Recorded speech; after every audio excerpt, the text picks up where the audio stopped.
Ladies and gentlemen,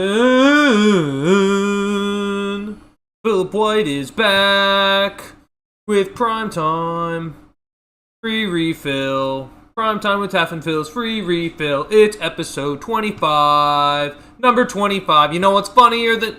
Hey, Patrick. You know what's funnier than 24? What? 25. Alright, sorry, enough of that. Ladies and gentlemen, it's week 14 of the NFL. We've got the Dallas Cowboys and the Detroit Lions in what is a massive, absolutely massive matchup to determine the NFL playoff picture on the NFC side. Both teams looking out. The Dallas Cowboys not just trying to get into the playoffs, but potentially looking to sneak the division right under the Eagles' noses. And the Detroit Lions, who are right now in third place in the NFC North with a lot of ground to make up if they're going to have any shot being able to get in to a spot in the playoffs. I mean, it's unlike like with Chicago leading at the top seed. Chicago's got the number 1 seed. Green Bay, I want to say, is not even the 5. I think Seattle's the 5. Green Bay's right now holding down the 6. And San Francisco's behind them in the 7. So it is a tight batch of teams in the NFC, and we're watching two teams trying to fight their way in tonight. It'll be a tough battle for the Detroit Lions with no Amon-Ra St. Brown. We're going to get into all that, and of course, we're going to do our little quick preview of the games prior to this weekend.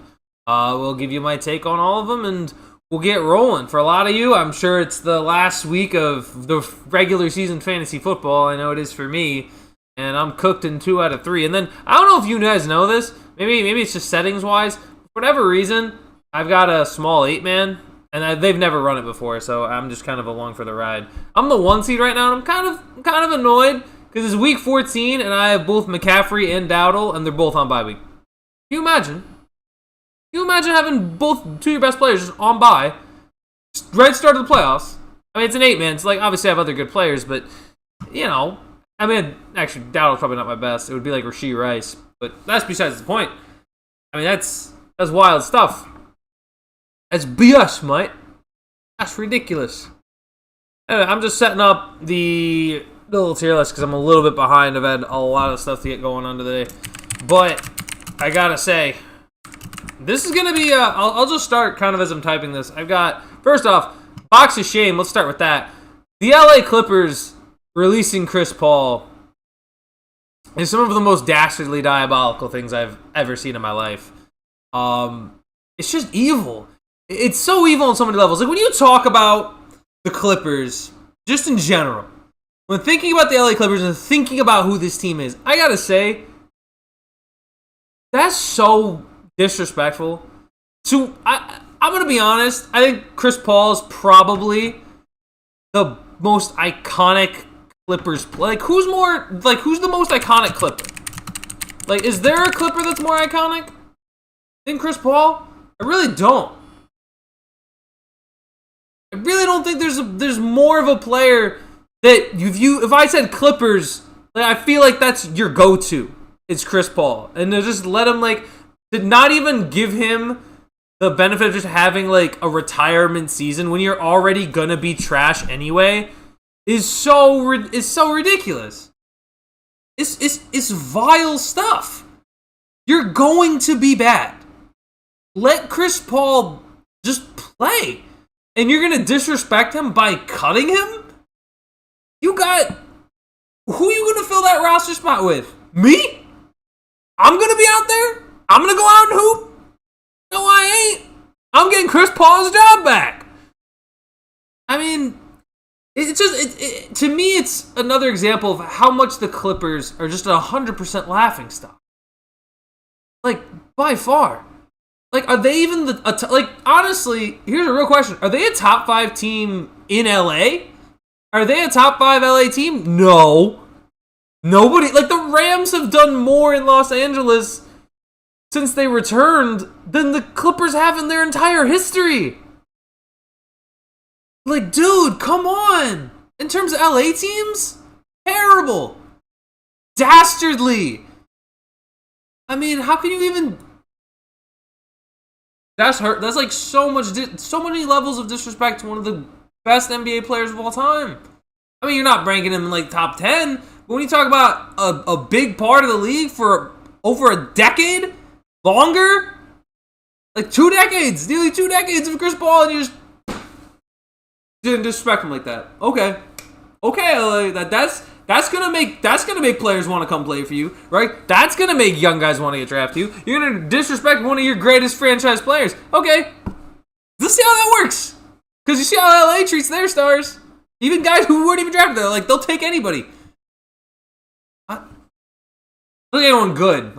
Actually, that's not even true. I was about to say they'll take anybody good, but that's not true because LA will literally take on anyone. I think the Lakers would take on legitimately any player if they even had a smidgen of potential to be great. It's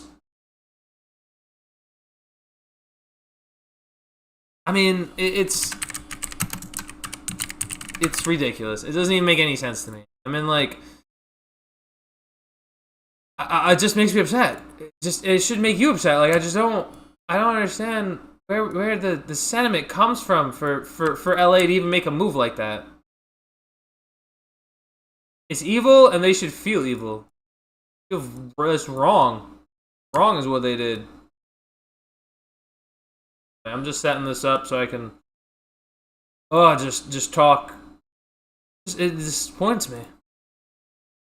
Also, semi-related, because it is basketball.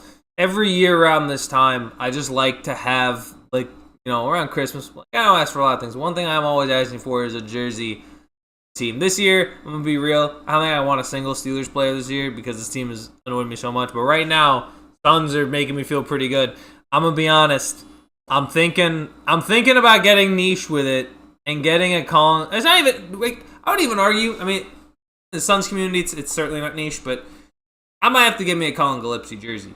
Just to have. I mean, listen, there's many great number 12s throughout history, but not many people are going to speak about how great Colin Gillespie's been in these. Maybe it might just be the 1 month, but I don't care. I'm going to have a jersey to remind me of this time. Let's see, what else? There are going to be some great secondary games. We got to get, like, the stinky boy of the week. Probably the stinky boy of the week. There are already some good candidates for stinky boy of the week. I have a couple off the top of my head. What is this? No. Gaga games. Wow, I can't spell. That's nice to know. Spent all this time learn things, and I never learned how to spell. A bit of intrigue. It's like there will be some. Jeez, do I not know how to spell? Yeah, intrigue. There we go. Oh. I don't even think we need all of these. This one might just, hold on. We need their bye week teams, which is actually, let's just put them in there. New England's not playing this week, although I'm going to say it. New England, first round exit. I didn't think it until recently, but I have to be, you know, at a certain point, I don't feel as if, like not that New England's playing poorly. It's just there's got to be a team that, like, I can't imagine they're the best team in the AFC. Like, I really think they are a top 3 team, but I can't imagine. Like, it's weird. They feel like they're like a top 3 team, and yet they're frauds. It's almost every team, and yet I feel that way so much strongly about New England because I think it's ridiculous that they're good again. I think it's ridiculous that they're like a 1 seed again, and there's like. If they beat Buffalo, like, there's no chance they lose it. It's messed up. It's messed up on so many levels. Like, I don't even. And now it's like if I have to watch an AFC Championship where it's like Bo Nix versus Drake May, I don't like that, and I don't think you should either. I don't think you should like the fact that Denver, like, because when you think about it, if you're any other fan base, like, think about 10 years ago. So it was 2016 was the year of that championship game. If you think about the Broncos and Patriots when they were the 1 and 2 seed 10 years ago, like, it was a little different, right? Because you felt like Manning, you felt like that was Peyton's last year, and you were expecting Brady at the time to retire in a couple years, even though he didn't. Like, but you were like thought he might. looking at this game, to know not only that these guys, like, because here's the thing. Denver and New England, at this point, are not playing at an incredibly high level, in my opinion. Like, New England is playing well, but against garbage teams, so we don't really know what their ceiling is. And Denver's won a lot of games, but, like, really close games, not really showing, like a sense of dominance in a lot. Like, every game they play is just a nail-biter for no reason. Like, Commanders, Raiders, they played close. The Giants, they had like were down massive against New York. They don't feel like a team that you would trust to win a Super Bowl. Bo Nix doesn't feel like a quarterback that you'd trust to go win a Super Bowl. Like, I don't know.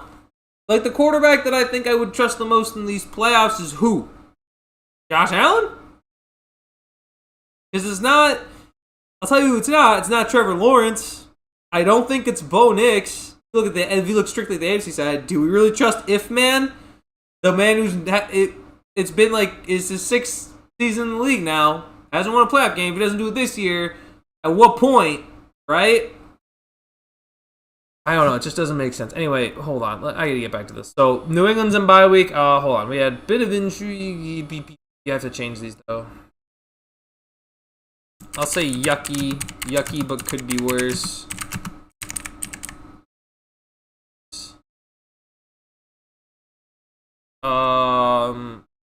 Could go either way. Because, I mean, it really could. It could go either way with a few of these matchups as well. The Battle of Mid. Alright, we've got our tiers. We're going to run it. And also, I'm going to throw in our bye week teams. Carolina and San Francisco, also on bye. Carolina, I talked about it on Monday and Tuesday. They did beat the Rams. So there's a credit there that I kind of have to apologize. They're less fraudulent than I thought. But I still don't trust them with, like, 2 quarters. I just don't. I don't trust Carolina with 2 quarters. Maybe I could trust them with, like, a quarter. I can trust them 25 cents. I can't trust them with 50. They beat LA in a rainy game where LA had to go cross country and already been in a huge winning streak. And I mean, listen, if Carolina doesn't get that pass early in that game, I think that game gets broken wide open. I mean, you got to be more consistent for Carolina. I haven't seen that consistency yet. Like, they lost to New Orleans. Lost New Orleans at home. I'm not putting my faith, all my baskets in Carolina. How about this? I have faith in Dave Canales. I don't have faith in Bryce Young. That's where my difference is. San Francisco bye, and then who is that? Not them, is it? Who is it? Ugh, the Colts. Who the heck's who's the 4th team? Oh, New York. Oh yeah, they get saved. They finally don't have to watch their team be what it is. Good for them, though. Good for them. They get all right. Let's get into Dallas and you know what? Here's what I'm going to do, actually. I'm going to do something. Put up another. I'm going to try something. Hold on. Some math. I'm going to see if does it. I'm going to do this. So, I want to be able to go to a different tab at the same time. It's like a readjust the tab. I want to be able to. No! Help me either! Do the mental gymnastics. Probably this time.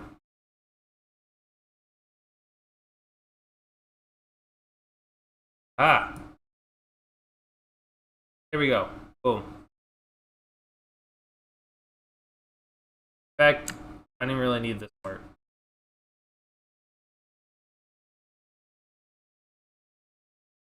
Anyway, for tonight, I need to see, because I know Amon-Ra's not playing for Detroit, so I just need to see how bad this is. Lions. If it's bad, then they run into a lot of issues. probably a while, right? Because Goff, Khalif Raymond is kind of. Wait, I thought Amon-Ra wasn't playing. What is this? You lying to me? You gonna tell me he's playing and now he's... What? I thought he was gonna be out for weeks. Monday through Wednesday? He's playing tonight. You're lying, ESPN. I don't believe you. I just don't. Do I have to really fact checks? Man, why do I gotta do ESPN's job? Someone bent, because I'm playing against them. Maybe that's better. So he is gonna play against Dallas, which is interesting because it felt like he was gonna be out multiple weeks were the original reports. Dang, if Amon-Ra playing is interesting. I don't think, however, that it's all sunshine and rainbows for Detroit, even if Amon-Ra does play, because what I was understood was that the severity of that injury is fairly big for someone who's such a great route runner. I'm wondering the impact of that sprain, because my understanding is it's a sprain, right? But he's not playing. But now he is playing. I don't fully get it. I mean, don't get me wrong. If he plays, he plays, and it's impressive. But I don't know how much it's going to help Detroit at home. I think honestly, they could take away from opportunities for guys like Jameson Williams to be able to make an impact. But I am shocked that Amon-Ra is playing just a week after hurting that. That being said, I think this is going to be a very good game. I think these are still, even if Amon-Ra doesn't play, there's obviously Gibbs. There's a lot of explosion in this offense. I'm unfortunately in a tough spot because I have to face Pickens and Amon-Ra tonight, if that's the case. So I'm not particularly happy with the development of this. But, good to see Amon-Ra back and healthy.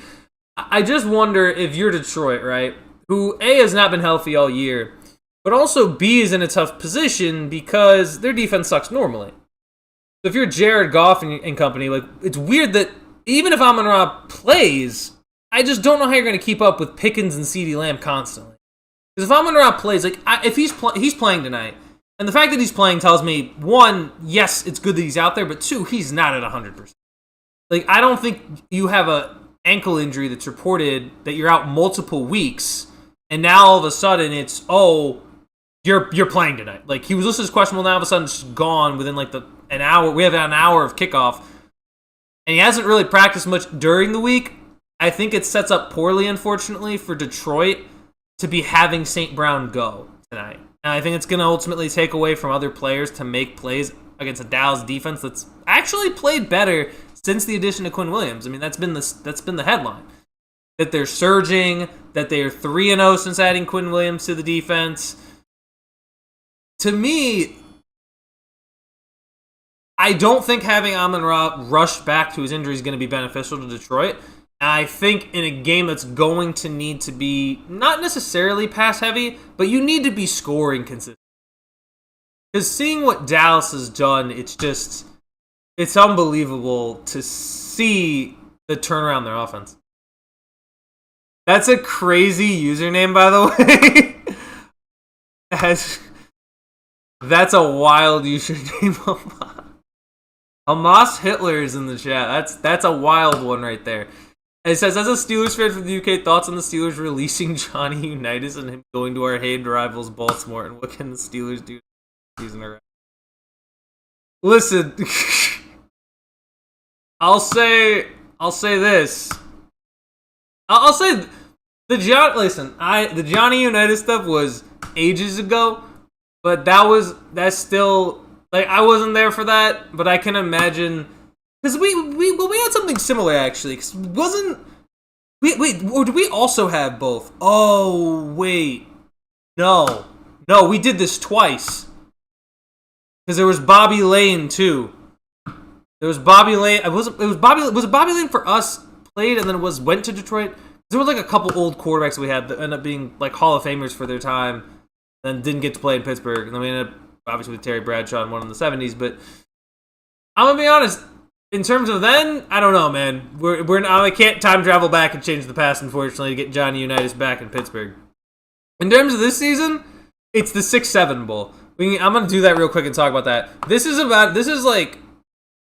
This could be worse. Honestly, it makes a contention for potentially being the worst game of the week, just because of the fact that the loser falls to 6-7 and it's just over, right? It's ridiculous. Jay, what's up? Oh, here, you know what? Let me get. I forgot. I gotta get you guys your credit. You guys showing up. I gotta get you guys your little, your dings. I have to do this. There we go. Look at that. We forgot. Everybody gets a little ding when they show up. The fact that you can't curse on YouTube but have that. Yeah, it's pretty ridiculous. It's pretty ridiculous that you can have that username and yet you can't curse in like the first 20 minutes of a video. It's pretty ridiculous. I will say that. That's even possible to have happened. But listen, man, I want to see what other crazy listen, I'm a man of experimentation, right? So I'd like to see what other crazy usernames exist out there, because I'm sure you can create some absurd, ridiculous stuff. I mean, I've seen it. That's probably not. This crazy thing is, I don't think that's the worst one I've seen. Like, by far, that one doesn't crack top 10. It's kind of wild seeing it in chat, but I've seen crazier is my point. But with Pittsburgh, Baltimore, it's gonna be rough. I gotta say this. This is like the first time I don't think I've ever been excited for a Steelers game. Normally, this is a game that always hypes me up no matter what position we're in. I'm not happy. This rivalry has 1,000% lost its luster. It just has. It is especially, and part of it, I think, is not only because these teams are not at the same level as they have been in years past. It's also because the NFL has gotten actively soft. Like, these games were bloodbaths. I think Pittsburgh and Baltimore was like the last rivalry that felt like, oh man, they're gonna hit each other. Someone's gonna be blood. Like, every game, someone was gonna have blood on their face in this game. It felt like one of those rivalries, and those rivalries don't exist anymore. Like, it's 2025. There's not a single, I think, great rivalry in the NFL. I just don't. I don't think there's a great rivalry. It's crazy to me. Like, obviously, there's the division rivalries, and those games are close. But in terms of an all-time rivalry between teams, I don't feel it from any of these teams. Really don't. And it's sad. I think it's a little sad. I think the NFL needs to come back and allow, the way the NFL exists is so lenient towards offense. It's so soft. It's so ridiculous. But I mean, why is it like that? Right? I wish it wasn't. I wish we could get back to actual rivalries that had big hits, that had insane. Like, I don't remember in the Pro Bowl when Sean Taylor leveled that punter. Why can't we have that? Like, you play to win the game. You don't play for this, like, lazy, quarterback preferential treatment, wide receiver preferential treatment, all this stuff.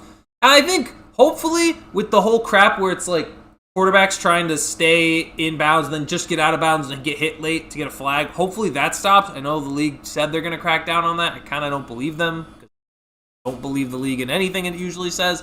But when it comes to, like, officiating, at least, I just don't believe them. But this is this doesn't feel like a strong rivalry game. Like, the loser's gonna fall below 500, right? The winner's gonna take control of the division.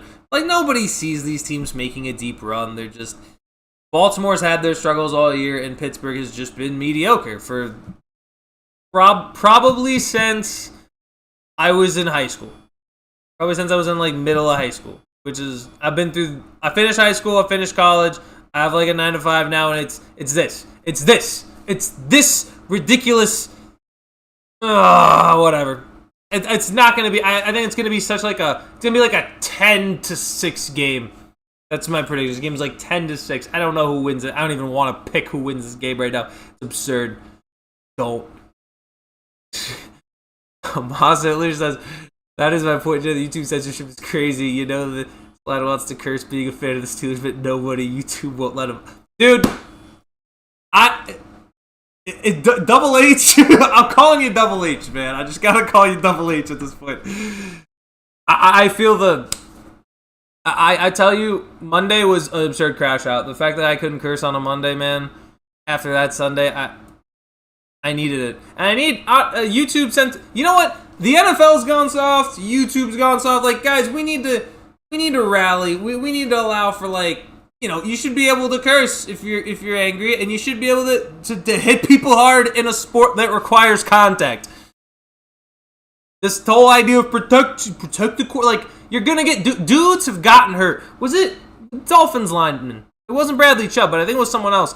Like, legit sacks quarterback, and to not get a penalty, lets up, blows out his knee. You got athletes running around at the speed of a freaking moped, and you were asking them to stop. Like, oh, 20 miles per hour, stop. Not how it works. Cars take time to stop. Humans also take similar times to stop. Like, doesn't work like that. It just bugs me. It bugs me so much that they I don't know. It just bothers me. There are certain hits that I get that need to be called, but there's also, like, at the end of the day, I understand calling some hits and defenseless receivers, but at the end of the day, if it's a constant thing, let a defender tackle. Jay also saying the game, like, the world has gone soft, make bullying great again, make helmet it's great again. And the famous picture of Wyatt Siddle in the end zone, blood dripping down his face is classic on us off the game. Dude, like, even like, man, I mean, and there's still, like, moments where there's blood, but I mean, like, it's, I don't know, it's not, like, remember J.J. Watt with the whole, like, he had, like, the whole, like, he looked a little, like, Red Skullish, almost with the way his nose was, like, raw red and dripping with blood. Like, I was like, that's awesome. That's cool. Why does that just feels like it's gone, like, man, I can't tell you how many times I watch defenders tackle. And it just looks slow. I think slow isn't even the right word. It just doesn't look like the sport that it was 10 years ago. It's changed so much to be in favor of offenses. Defenses are scared to do pretty much anything to any skill-based player. And it just allows so much offensive domination. And the hilarious thing is, yards and points and all that are down. Like, it's all down from previous years on. Like, think about in, like, 10 years ago when, like, these quarterbacks, Peyton Manning was having record-breaking seasons. Like, guys were throwing over 5,000 yards with pretty darn often, even though it wasn't, like, and now it's just defenses are playing so safe. They're playing cover two. They're hardly being aggressive because being aggressive is actually so much worse now because you're more likely to get penalized. You're more likely to be put in a position where the offense is going to benefit, and that's not even just from them throwing the ball deep on you. That's from them actively being more favored and more likely to draw penalties than the defense side of the ball. It's just nuts. Nuts to me. Anyway, this Steelers-Ravens game is not going to be fun to watch. Point just... That's all I got on that. And then, in terms of Dallas, Detroit, I have to also... I'm, like, very, very nervous because this game kicks off in 50 minutes. I'm playing against someone with Amon-Ra St. Brown who is going to go, but he has him on the bench. Wondering if it's possible that he just doesn't play him, just forget, don't pay attention that he's actually playing tonight, and then just, don't change your lineup. We'll see. We still have 50 minutes, so I don't know. I don't have a strong chance to get in. It's like 7%. I need to win and like two other teams need to lose, but you know what? It is what it is. I just want to win my game. That's the main thing I'm caring about right now. Moving it along, let's look at some of the other games that we have. Oh man, Bengals Bills. That could be the game of the week, low key, with Joe Burrow back. Although I'm gonna say yeah. I think you know what, this game is gonna be the game of the week. I think because number one, Cincinnati's defense still isn't good. Number two, Josh Allen hasn't had a dominant performance in a couple of weeks, so there's a very good chance he balls out against Cincinnati. And again, just having Joe Burrow back for the Cincinnati Bengals, not even just offensively, but I think in a leadership position, shows the impact that he has for the Bengals. I mean, listen, to go into Baltimore and do what they did, even though they had been wildly unimpressive this year in just general, it was kind of cool to see. I mean, it would have been cooler if the Steelers somehow benefited from it by winning against the Bills, but they didn't. So it feels a little less to me. But I mean, listen, I think Joe Burrow will find a way to keep it close. I think Joe Burrow will try to push for the Bengals to get in the playoffs. Do I think they make postseason? The only way would they have to win the division, and I just don't think that happens. I just don't. I don't see both Pittsburgh and Baltimore blowing this division. I think it's just too much to ask, but we'll see where it goes. I think it'll still be entertaining, though. Two of the top quarterbacks in the league, when they're healthy, are going to play against each other, and it'll be a good time. It'll be a good matchup. Good, solid 1 o'clock game overall. I understand why it's 1 o'clock. It's because, nobody really takes the Bengals seriously. Joe Burrow plays, but, it is what it is. Go Bills, though. I don't want Cincinnati winning that division. I absolutely don't want Cincinnati winning that division. I know some people out there want the Bengals to take the AFC North because they'll be the most fun team to watch. I'm going to tell you right now, you have not watched this team the last 12 weeks. Their defense is atrocious still. I know what they did in Baltimore. I don't care. You don't want to see this Bengals team in the playoffs. You just don't. You just do not. You do not want to. And also, I think in reality, it speaks to bad team. Like it's a bad organization, right? Generally speaking, the only reason this organization is relevant is really because of Joe Burrow. That's it. There's not really another guy who's relevant there. It is what it is. That's the main thing. That's the main reason. And they kind of they were so bad they needed a savior, and even that savior has A, struggled to stay healthy there, and B, even when he is healthy, they weren't winning a whole lot of games. They haven't made the playoffs the last 2 years, likely going to be the last 3 years after this season. So, yeah, I don't want to see Cincinnati winning this division as much. Moving on. Another 1 o'clock game. Wow, this could be... There are a lot of bad matchups this week. Dolphins-Jets. Jets won against Atlanta on a Nick Folk field goal. Dolphins dominated against the Saints, then almost blew a lead. Saints almost came back. They had recovered onside kick, but were unable to get the job done. And Dolphins were able to go on to win. What's interesting, man, Miami's about to be 6-7. Miami's going to be 1 game back of 500. How? Like, late September, people were calling for Mike McDaniel's job. Early December, Dolphins somehow aren't dead yet. And they lost Tyreek Hill in week 3. Or excuse me, week 4. What kind of sense does that make? Not even battle in mid. They're not good teams. I mean, the only thing I can think is that I guess the only thing I can think is it's a yucky game, but it could be worse because I know the matchup that I'm thinking of is going to be worse.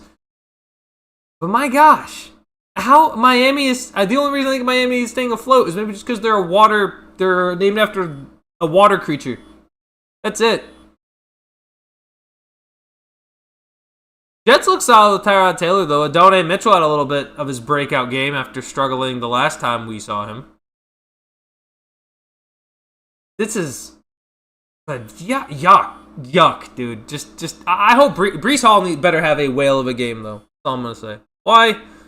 Because he's on my fantasy team. Because he's on my... Well, every time I say a player better have a great game, it's literally the only reason is because they're on my fantasy team.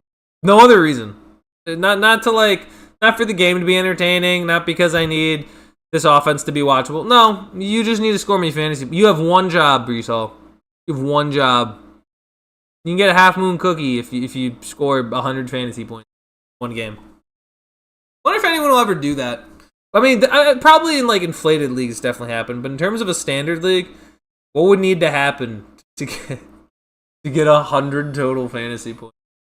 I'm trying to how many 99-yard touchdowns would you need? Because there's been 50, and I want to say there's been at least one 60-point performance in history. There had to have been at least one. I'll do the math on that later, but I don't know. There's got to be something. Maybe Breece Hall can do it. He can get 100. I believe. I don't, but I believe. But I don't. But I believe, but I don't. What other game? Man, ooh. That's not even a battle of id, though, is it? Broncos Raiders 4 o'clock game. We'll dive into that one because I'm just kind of seeing them as they go by on the top. Broncos Raiders. That game the first time I hated. It was just not entertaining in any sense. It's just nothing about Broncos Raiders was remotely fun to watch. Geno Smith was terrible. The Broncos offense looked diabolically evil. Like I remember there was some awful play calling. I think they tried, correct me if I'm wrong, did they try a Geno Smith like quarterback sneak on like a 3rd and 2.5? I think they tried it, and then they tried it again the next play, and it didn't work. I remember there was some awful coaching calls in that game too. This game could go either way. Like I could see, I guess in terms of like competitiveness, this could be like, oh, Denver finally proves it and blows them out, or the Raiders somehow win, which would be so funny to me. Just because this Raiders team is so poorly coached. Like I don't think Pete Carroll really knows what he's doing. Chip Kelly definitely didn't know what he was doing. I would say the only good thing about this game is that Brock Bowers might play in it, but I gotta be honest, man, Denver feels so fraudulent, so frail. They've trailed in every game. They've not really blown out an opponent in any real way you would like. It's just not like they played Dallas earlier in the year. I think if they played Dallas today, I think they lose. And I don't know what to tell you. I don't think Denver's that great. I don't think New England's that great either. I think a lot of the teams in the playoffs just aren't great. I think there's some that it could be, but just have too many fatal weaknesses. Like it just doesn't. I don't know. It feels like Kansas City last year. It has the same vibe to it. Except I think they're slightly more likable, but I don't know. It has the same. They don't feel legitimate. Next year, kickers and punters only league. I gotta do like a dynasty league. I want to set one up at some point because I really want to start one. Like I wanted to start one this year, so that way we do the draft this coming year. But I've never really done a dynasty league. I feel like that would be kind of fun because I feel like it's actually like it feels a little bit more like you're running like a Madden franchise with all your friends, except it's just fantasy football. And then you include like I don't know, you probably include like defensive players too, and that would be kind of fun. I would be up for that. That feels like something that I would like get a kick out of overall. I don't know how many are allowed to be in a dynasty league. Like if you did like a 32-man dynasty league, my god, that'd be insane. You're just literally just drafting an entire roster. You're like, you want to be a GM? Prove it. Prove it right now. Be a GM. Let's go. Yeah, I just don't know how to feel. Raiders are awful, but I think Denver's so fraudulent that it could go either way.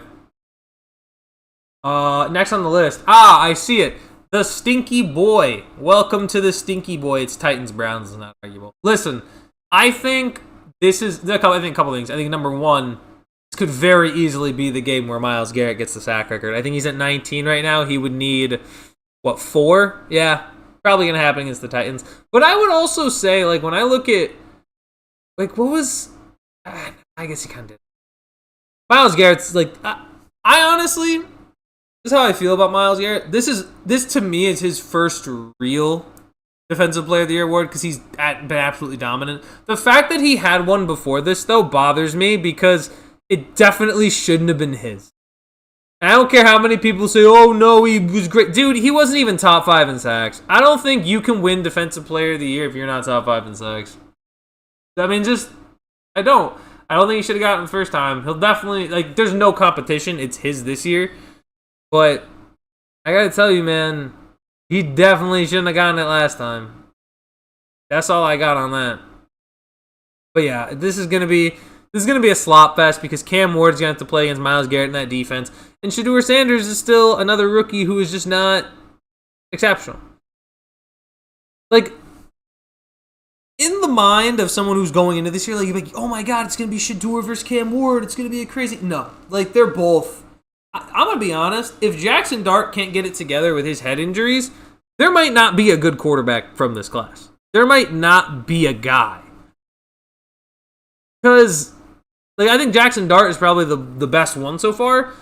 But the fact that he runs the ball exactly the same way Cam Scadaboo does is not okay. It just isn't. So running into this problem, and I don't think Shedeur or Cam Ward right now is exactly promising. I mean, if Cam Ward gets the right coach and Tennessee stops becoming a retirement home for receivers, then maybe.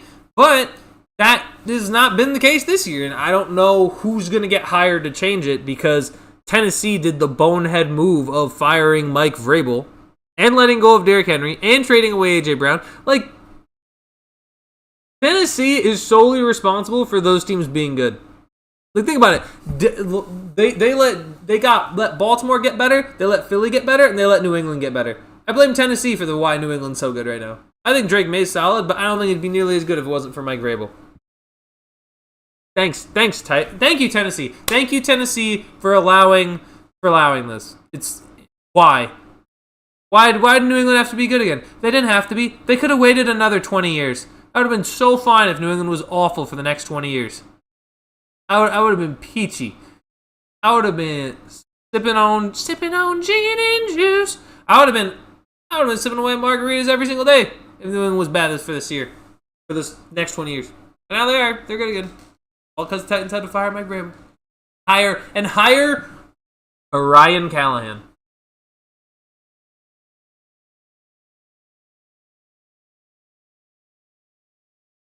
Putrid. Disgusting. That's why you're a stinky boy of the week, man. You're gonna be a stinky boy. Saints Bucks. Hot take. I think this is a battle of mid. Tampa's not been the same as when they started the year. They have dramatically cooled off. I think they'll win this game, but they are not. They are not on the same level as they were to start the year. Again, I still think they might win the division. I still think they're better than Carolina as it is stands. But yeah, the blazing hot start that Baker and the Bucks got off to has just not been where they're at right now. They've been like they barely got by Arizona, right? I feel like at a certain point, I don't know. New Orleans was able to win in Carolina. I wouldn't doubt if they're able to find a way to win in Tampa. I think Tampa does get the win, but gosh, the Bucs have been mediocre. I mean, maybe it's because they played the Bills and the Patriots, and maybe they just weren't as good as we thought they were. But like, where's Emeka Egbuka? He's like not been involved in this offense the last several weeks. I think there's a level of concern. I would be slightly concerned looking at this right now. I'm going to take Tampa, but it's just not a dominant.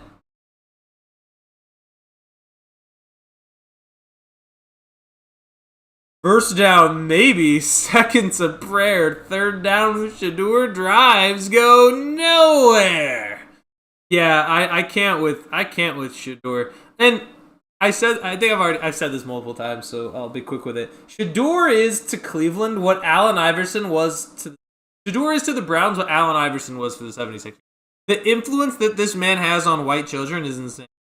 Like you've got white kids in Vegas with the watch and like doing the legendary celebration. Like, man, I think we talked about this too. Shedeur is it's nuts to me. It's nuts to me the level at which Shedeur is getting either glazed or getting shredded, right? There's no middle ground. You either glaze and you love him, or you're annoyed by his antics and you hate him.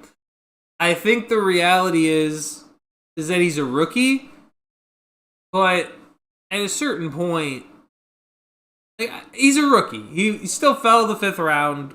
There's definitely opportunity for him next year, but there's a real chance Cleveland just says, we'll just take another quarterback. Like, it's not impossible to state that. They might want to get other offensive pieces in free agency first, but there's a very real chance they'll just be like, yeah, we'll get another quarterback. We'll just keep swinging until hopefully we get one. I mean, you had one in the building, which is even crazier. You had Baker, and you drove him away. Unreal stuff there from Cleveland to even do that. Why? Ugh. Rams, Cardinals. I'm moving off of the Saints Bucks. Moving off. Bucks probably going to win. Rams, Cardinals. Rams are coming off a tough, not even a tough loss, just like a kind of shocking loss to Carolina. Whereas the Cardinals, they have been eliminated from the playoffs. They have lost to Tampa Bay Bucks. This game's probably going to be yucky. And I think it's going to be yucky because I think Matt Stafford's going to bounce back. I think he's going to play at an MVP level once again this week against Arizona. And Arizona's going to lose because Arizona's not a great team. I think if you're the Rams, you want to bounce back after a kind of weird loss on the road to the Panthers.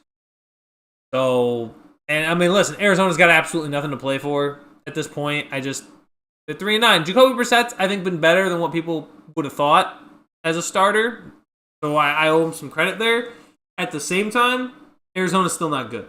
Right? They lost James Conner early in the year, which was a problem. Kyler Murray got hurt. They've got a couple interesting players, like Budda Baker's obviously been good as always. I believe Will Johnson, Michigan corner, has been solid at times as a rookie.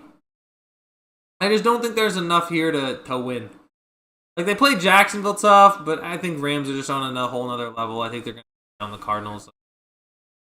Because, again, and I think for the Rams, there's a sense of urgency because San Francisco's right on your heels. Seattle is right there. You want to try to keep as much of an advantage as you possibly can.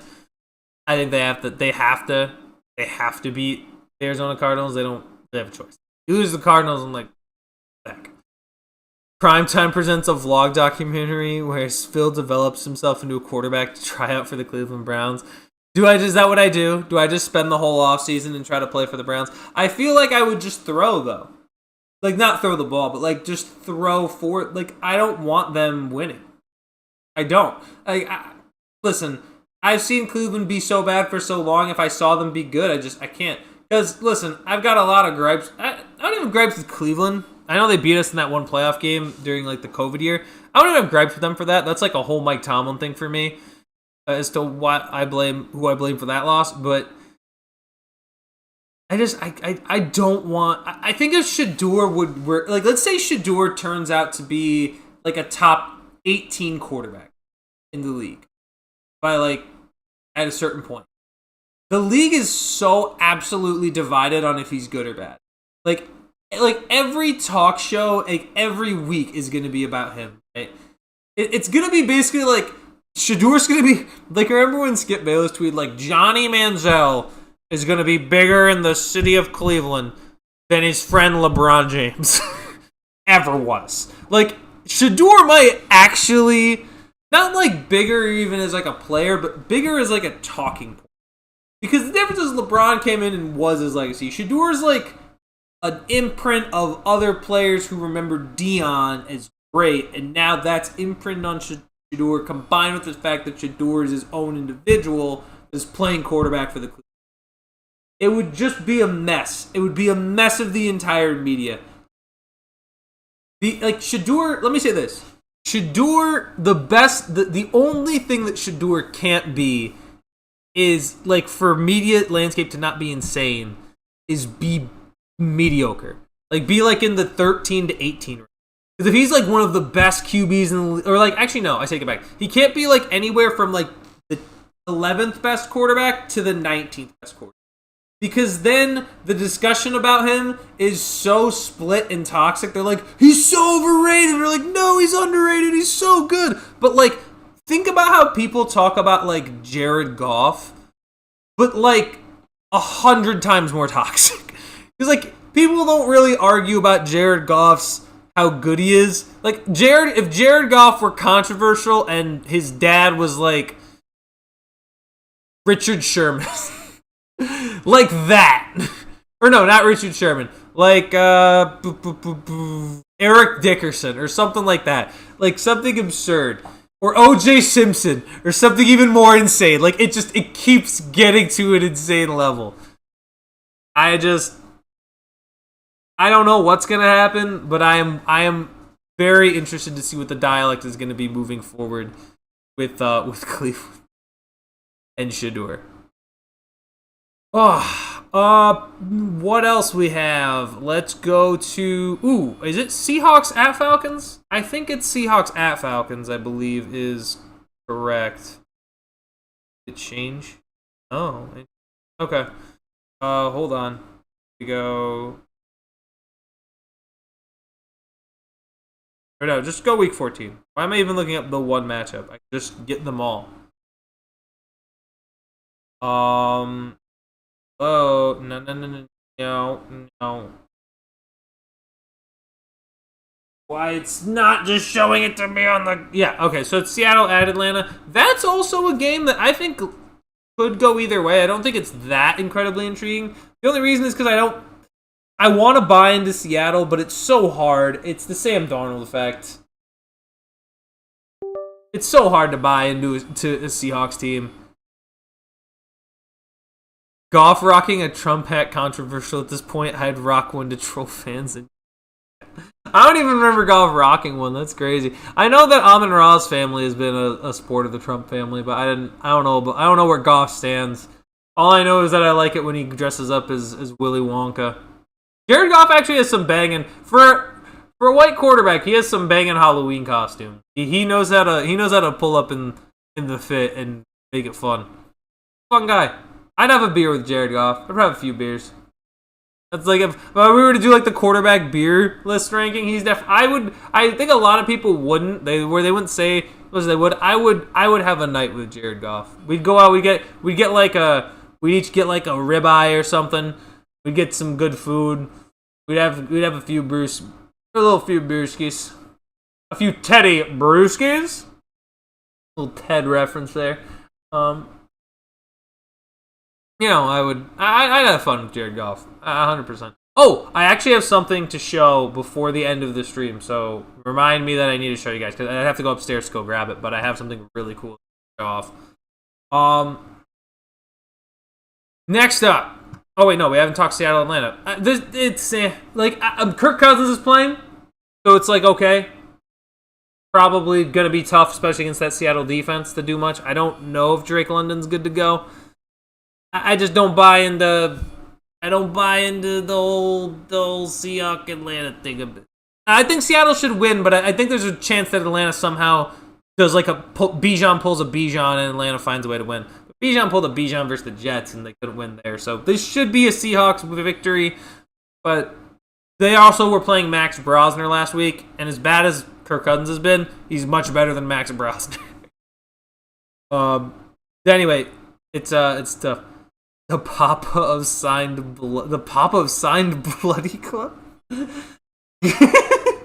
Listen, if Goff was, maybe if Goff's father was O.J. Simpson, he'd just be more controversial. Okay, if the son of O.J. Simpson was playing in the NFL, that'd be so much controversy, right? Like that'd be the most controversial player, or like Deshaun Watson's brother or something. Like if you're related to like an athlete that has like a negative controversy going on, it's gonna be an issue.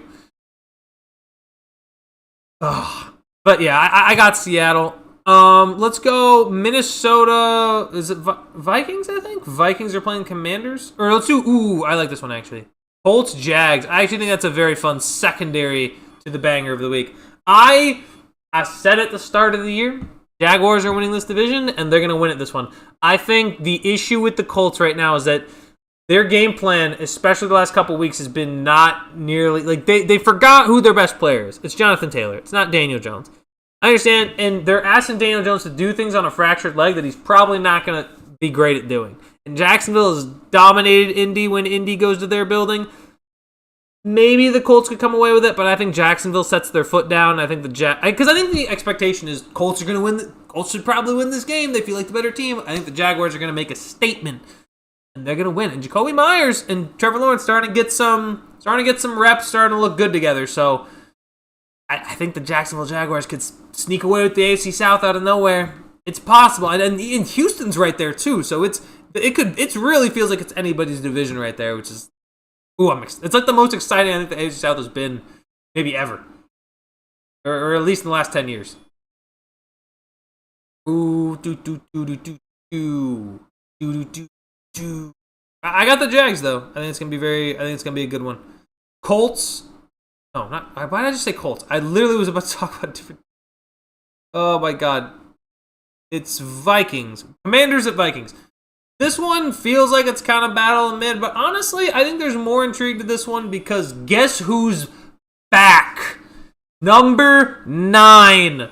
JJ 9 McCarthy. To be like, I'll say this. I think confidently JJ McCarthy is better than Max Brosner. I also think that this is going to be I think there's a certain level of intrigue to this game. I think these teams, I think specifically, the reason why I'm interested is because I want to see what the Commanders look like. If the Commanders can gain momentum, they can spoil a lot of seasons because I do know they play Philadelphia twice later this year. If the Commanders can get some momentum, it could be a fun one. I don't know. I like this game with the intrigue because I just want to see JJ McCarthy because the thing is, we know he's bad, right? We know he's not a franchise guy. But we've seen a couple games where at least he's been viable enough for the Vikings to win. This is a very winnable game for the Vikings, and JJ McCarthy maybe develop some sort of confidence and be viable enough to win. My answer is no. I think the Commanders will win and beat the Vikings. But, hey man, anything is possible on any given Sunday. I'm excited for this one. I kind of like Marcus Mariota. Sorry if that's weird to some people, but I kind of like Marcus Mariota. 425, Bears-Packers. Honestly, I think I'm going to slide Bengals into great secondary games because I think this has to be the game of the week. I think for the first time this century, this rivalry is good. This rivalry is finally good this century. This rivalry, I know how many... Taft talks about this all the time, how this is the greatest rivalry in the NFL. And I disagree entirely. I don't think it is. But I also think it's the first time it has been good, like legitimately good, this century.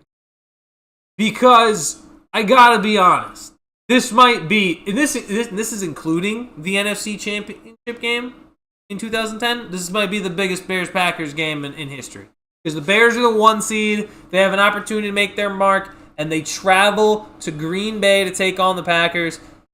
I am excited to see Ben Johnson's rushing attack with DeAndre Swift and Kyle Monangai. I am looking to see how Jordan Love will follow up an amazing Thanksgiving performance against the Detroit Lions. I'm interested to see what Caleb Williams is going to do against his defense. I'm interested to see how Micah Parsons, if he's going to chase him down or not. The Packers-Bears rivalry is finally good. In my lifetime. I guess rejoice. The Bears are finally exciting to watch. The Packers have always been pretty consistent, so they've never really been a tough... Like, it's never been, oh man, I gotta watch the Packers. Like, the Packers are usually a good team if you're gonna pick a team to watch football.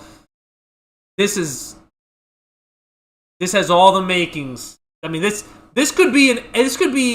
I mean, I think it's the first time they played this year, so we're gonna see it again, but this is the first time they're gonna match up this year. In Week 14, what a time for the Packers and the Bears. I have Green Bay just because Green Bay is at home.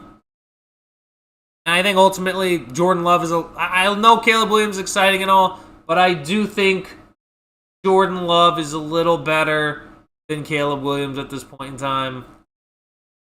Actually, not a little. I think he's significantly better right now. I think Caleb Williams is good, but Jordan Love is playing at a very high level. It's Toyota-thon.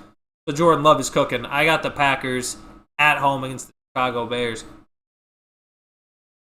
Following that up, look at this. These are a lot of actually good secondary games. Of course, we have on Sunday night, we got Kansas City hosting. I think the Chiefs, I believe the Chiefs are hosting the Houston Texans, which is going to be another one. Kansas City is fighting for their playoff lives right now, as are the Houston Texans, who were 0-3.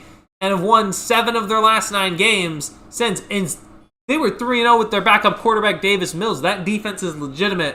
We're going to see it performing against one of the best quarterbacks in the league, in Patrick Mahomes. That's going to be a banger game. I think Kansas City is... I know a lot of people disagree with me here, but I think the Kansas City Chiefs are going to win out. or at the very least, they're going to find a way to make it into the playoffs. I find it hard to believe that they're not going to. I am excited to see this game, though, as well on a Sunday night. And then, of course, Monday Night Football between the Eagles and the Chargers. That one's also, I think, going to be a good secondary game. Look at that. We have some bum stinky games, but we got some banger games as well. And I believe we got two of those games in the 1 o'clock window. We got a 4 o'clock one. The Sunday Night Football game's going to be good. The Monday Night Football game's going to be good. Chargers-Eagles should be interesting. Now this is presuming Justin Herbert plays. If Justin Herbert plays, it's a great secondary game. If he doesn't, it's probably down to a bit of intrigue / battle of mid. Could be as low as that. But, or just could be yucky just because no Herbert. The Chargers are going to struggle. But, ooh, this is going to be a good one. I am excited to see the Eagles and Chargers. I think the Chargers surprisingly win. Hilariously, I think we're due for the Cowboys to somehow storm out of nowhere and snatch the division away from the Philadelphia Eagles. I feel like it could happen, especially if they win tonight against the Detroit Lions. But I don't know. We'll just have to wait and see. But those are the rankings for this week, guys. I'm pretty excited for it. It should be another great week, and this is the last week of bye weeks. After week 14, we'll have 15, 16, 17, 18. We only got 5 total weeks of the regular season left before the playoffs hit. Ooh, and I think it's going to be, the best playoff matchup in the last 15 years, just because of it feels like it's anybody's chance, because everyone feels either not legitimate or fraudulent in some way. That's what it looks like right now. I am excited for it. And that is all I have for the tier list. Before I go, though, I got to grab something. So give me like a couple minutes. I got to grab this thing so I can show you. I have a plan of something I want to have done over the next year or so. I have a project that I want to show you guys, and I want to see if it's possible to get it done. I'm going to go grab it. I'll show you what I mean. I'll be right back.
All right, I'm back.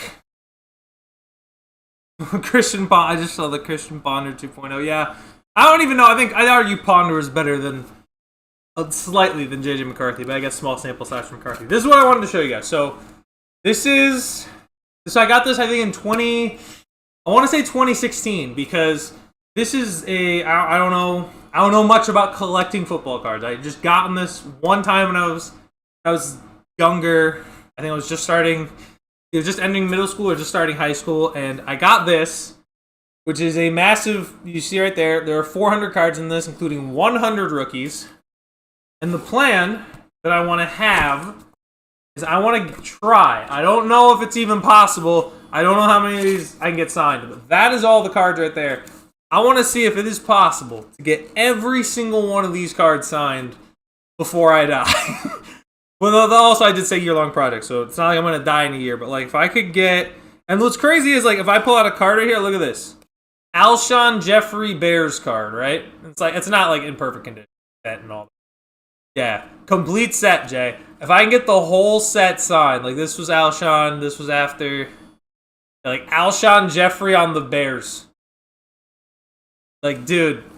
And then let's see if I can pull another one, or let's see. I'm just gonna message all these guys, be like, hey, I'm trying to complete a box set. Let me see if I can find any of the rookie cards. Oh shoot. I knew that was gonna happen too. Why did I do that? Dang it. I just did something and it made me really sad. I just pulled out all these and I was trying to get them all signed, and then I realized I pulled out an Alex Collins rookie card. who, if you guys aren't familiar, Alex Collins had tragically passed away a couple years ago. So that, okay, guess we can't complete the challenge, but we'll find a way to honor Alex as well in this. Look, that's like, oh, I can't believe that was the one I pulled too. Out of all 400, I pulled the one card of the guy who would pass. That's a crazy coincidence. I guess it wasn't the first one pulled. I pulled Jeffrey, but like, look at that. You got DeMarco Murray. You got Dorial Green Beckham. I think Jordy's. I think these are also organized by the team somehow. I think I must have gone in and organized them by team. Organized them by rookies. Like, look at this, bro. Y'all remember Sean Davis? Crazy. Sean Davis in here.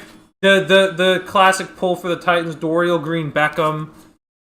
We got, like, James Harrison is in here. Got the Antonio Brown card. That one's gonna be a tough one to sign, but we'll figure it out.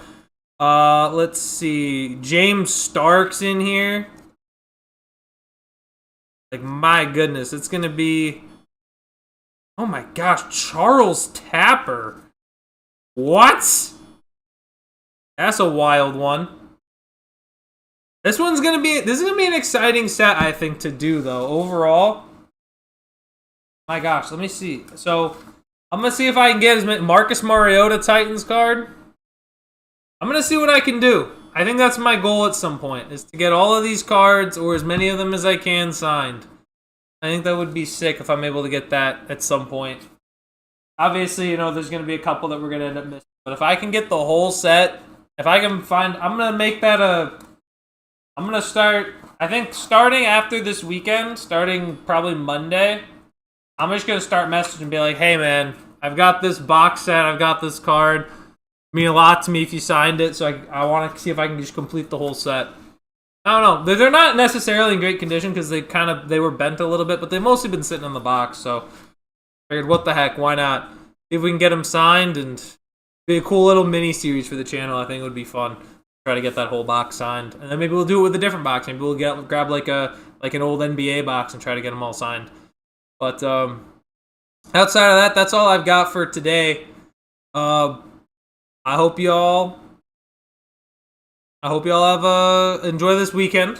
Hope y'all enjoy this weekend of NFL games. I should be around Sunday to do a pregame show, is my intent, but I will also be out in Rochester, so it might be difficult to do. But regardless, I think what I'm also going to do is start releasing the schedule of what we're doing for the week, like on Monday or like Sunday night, just so you guys are aware of what's going on, so, you know, when we're streaming throughout the week. So, and if things subject to change, I'll post about it on the YouTube, and we'll go from there.